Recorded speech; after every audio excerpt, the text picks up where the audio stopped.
Displaying भी हो रहा है। सो ये एक छोटी सी लॉजिक है, ये क्यों यूज़ की, देखें मुझे ये सोल्यूशन अच्छा लगा, मैंने कर दिया। सो आप लोग उसको अपने मुताबिक इन्हेंस करना चाहते हैं तो आप कर सकते हैं। अब तीसरे फंक्शन पे आते हैं जी, जो कि हमारा है रिमूव का, जो कि 2 के ऊपर है रिमूव। सो मैं यहाँ पे क्या करता हूँ, वॉइड रिमूव का एक फंक्शन बना लेता हूँ, ठीक है। और यहाँ पे मैं 2 के अंदर कॉल भी करवा देता हूँ। यहाँ पे हमने लिया हुआ लिस्ट डॉट, यहाँ से मैं इसको रिमूव को कॉल करवाता हूँ। अच्छा, रिमूव के फंक्शन के अंदर थोड़ी सी आपने एहतियात बरतनी है, जो कि आपके प्रोग्राम को सही से गलत की तरफ भी लेके जा सकते हैं।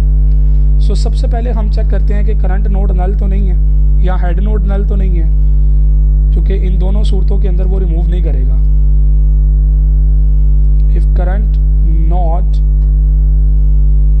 इक्वल नल एंड जो हेड नोड है वो नल तो नहीं है। So head node not equal null, अगर ये दोनों सिचुएशंस ट्रू हो जाती हैं तो इसका मतलब है कि node to be deleted, node delete हो सकती है। सो क्या करो कि आप लास्ट करंट नोड जो है उसके अंदर आप क्या करो, करंट नोड का जो प्रीवियस है वो ले आओ। लास्ट करंट नोड का जो पीछे आना ना एक स्टेप, तो पीछे आने के लिए क्या करेंगे, लास्ट करंट नोड का हम करेंगे गेट प्री, कि गेट प्रीवियस कॉल करो और वो लास्ट करंट नोड को पास कर दो। इसी तरह करंट नोड को भी एक स्टेप पीछे लेके आना है। करंट नोड को आप करें करंट नोड का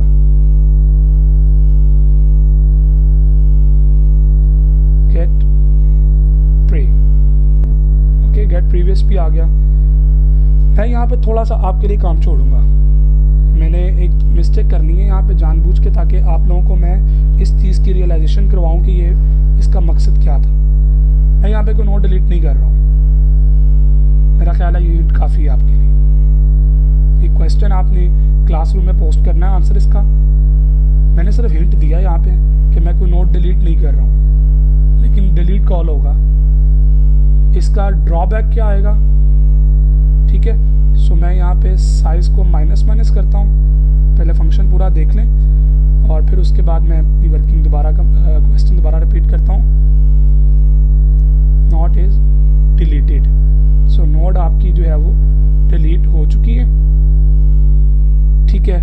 और अगर वो ऐसा नहीं होता सो आप सिंपल कह देंगे जनाब list is empty nothing to delete, list is empty nothing to delete, ठीक है, nothing to delete, okay. So यहाँ पे एक बात का ख्याल रखिएगा, जो मैं क्वेश्चन पहले भी कर रहा था दोबारा रिपीट कर रहा हूँ। मैंने एक ऐसी लॉजिक यूज़ की है जिसके अंदर मैंने सिर्फ क्या किया, बैक किया अपने एलिमेंट्स को, सिंपल इज दैट, प्रिंट कुछ नहीं किया मैंने, याद रखिएगा मैंने प्रिंट कुछ नहीं किया, सॉरी डिलीट कुछ नहीं किया, मैंने जस्ट बैक किया। सो इससे होगा क्या, इफेक्ट क्या पड़ेगा वो चेक कीजिएगा ज़रा। सो मैं यहाँ पे 1 ऐड करता हूँ पहले कुछ एलिमेंट और उसके बाद डिस्प्ले करवाते हैं, फिर अब रिमूव करवाते हैं। तो उसने कहा नोड डिलीट हो चुकी है। सो नोड वाकई ही डिलीट हो चुकी है, हालांकि मैंने डिलीट कोई नोड नहीं की। चलें एक और ऐड करते हैं 65, 54, 54, क्या ख्याल है, नोड डिलीट हुई जी? नोड डिलीट नहीं हुई, ओके। मैं इसने डुप्लीकेट किया। मैं यहाँ पे एक छोटी सी एक रॉकेट साइंस छोटी सी जो है ना वो लॉजिक यूज़ करता हूँ। मैं कहता हूँ कि if size not equal to 0, अगर साइज नॉट इक्वल टू 0 है तो ये काम करो। वो क्या, वो ये वाला जो मैंने कहा। इससे क्या फ़र्क पड़ेगा आप अभी खुद ऑब्ज़र्व कर लें कि क्या फ़र्क पड़ेगा, ठीक है। सो ये आ गया और यहाँ पे इसकी ब्रैकेट जो ऊपर लगाई थी हमने वो मिसिंग है अभी यहाँ पे, ये है।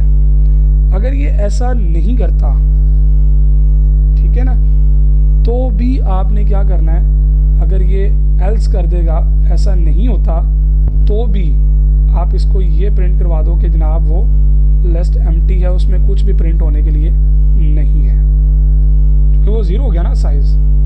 सो ज़रा चेक कीजिएगा क्या इससे मसले का हल निकलता है। अगर नहीं तो ये क्वेश्चन आपके लिए छोड़ा है मैंने, थोड़ी सी इसके ऊपर वर्किंग आप ज़रूर करेंगे। देखिए सारा काम अगर टीचर करवा देगा तो स्टूडेंट की लर्निंग कहाँ पे है। सो 34 और ये 3 नोड्स मैंने ऐड की, मैंने डिलीट किया। उसने कहा जी नोड डिलीट हुई है, नोड डिलीट हुई है 54 34 54 34 76 से रिमूव हो गया, लेकिन नोड तो मैंने कोई डिलीट की नहीं। मैंने क्या किया, इसका इफ़ेक्ट क्या होगा। द क्वेश्चन इज कि नोड तो मैंने डिलीट की नहीं है, तो इसका मेमोरी में क्या इफ़ेक्ट आएगा, दैट इज़ योर क्वेश्चन। आप मुझे क्लासरूम में इसका आंसर करेंगे। मैं फिर दोबारा डिलीट करता हूँ, देखें मेरे पास सिर्फ एक एलिमेंट 54 रह गया। दोबारा डिलीट किया, सो मेरे पास कोई भी एलिमेंट प्रिंट होने के लिए नहीं है। दोबारा डिलीट करता हूँ, उसने कहा list is empty, nothing to delete, तो ऑपरेशन सक्सेसफुली एग्जीक्यूट हो रहा है। सो आपके लिए टास्क क्या है कि आप इसके अंदर सर्कुलर इंग्लिश में इसको शिफ्ट करें, जॉज ऑफ प्रॉब्लम को इम्प्लीमेंट करें, चूँकि आइंदा सेशन में हम अपने नए टॉपिक की तरफ मूव करेंगे, लिस्ट वाली स्ट्रैटेजी से बाहर निकलेंगे और हम जो है वो लिंक लिस्ट से, अभी हमने स्टार्ट कहाँ से किया, हमने बात शुरू की थी अरे से। अरे के बाद हम आए लिस्ट के ऊपर, लिस्ट को इम्प्लीमेंट किया। लिस्ट के बाद हम सिंगल इंग्लिश पे आए, सिंगल इंग्लिश के बाद हम डबली पे गए, डबली के बाद सर्कली पे आए, सर्कली के बाद जॉज ऑफ प्रॉब्लम को स्टडी किया। और ये हमने एक छोटा सा एक टास्क कंप्लीट करके अपने एलिमिनेशंस को यूज़ करते हुए हमने सारा ग्रामेटिकल टेक्निक्स को यूज़ किया, कुछ अपनी लॉजिक्स को फॉलो किया, फाइनली हमने इस कोड को इम्प्लीमेंट कर लिया। बट थिंग इज़, क्या आपने खुद इसको इम्प्लीमेंट किया? अगर नहीं तो आप इसको खुद इम्प्लीमेंट करें, क्योंकि जब तक आप खुद इम्प्लीमेंट नहीं करेंगे आप कभी भी अपने जो है वो लॉजिक को बिल्ड माइंड में नहीं कर पाएंगे। सो लॉजिक बिल्डिंग एक इम्पॉर्टेंट चीज़ है, प्रोग्रामिंग असल चीज़ ही आपकी लॉजिक बिल्डिंग का नाम है। सो लॉजिक को बिल्ड करें, वर्किंग करें, एफर्ट करें, ताकि उन चीज़ों को आप रियलाइज़ कर सकें।